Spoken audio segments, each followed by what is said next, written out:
Now we are going to enjoy a reading on lipid from Wikipedia, the free encyclopedia. From the previous classes, we have already learned that there are 8 categories of lipids. 1. Fatty acids. 2. Glycerolipids. 3. Glycerophospholipids. 4. Sphingolipids. 5. Sterols. 6. Phenols. 7. Saccharolipids. 8. Polyketides. And in our today's lesson, we are going to especially focus on polyketides and enjoy our reading on polyketides, one of the last categories of lipids from Wikipedia, the free encyclopedia. Polyketides. Polyketides are synthesized by polymerization of acetyl and propionyl subunits by classic enzymes, as well as iterative and multimodular enzymes that share mechanistic features with the fatty acid synthesis.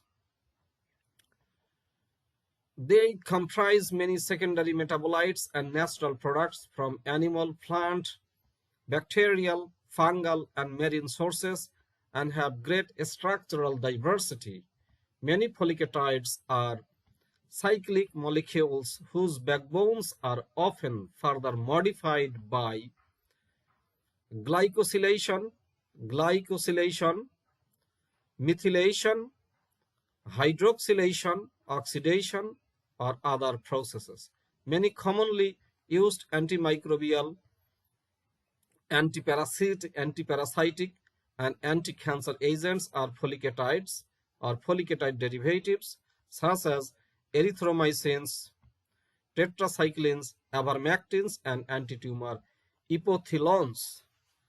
So that's all from our lesson on polyketides. And the last line, I'd like to repeat the last line. Many commonly used antimicrobial, antiparasitic, anti-cancer agents are polyketides. Polyketide derivatives or polyketide derivatives such as erythromycins, tetracyclines, and ivermectins, and anti-tumor epithelions. That means erythromycins, tetracyclines, ivermectins, and epithelions are polyketides.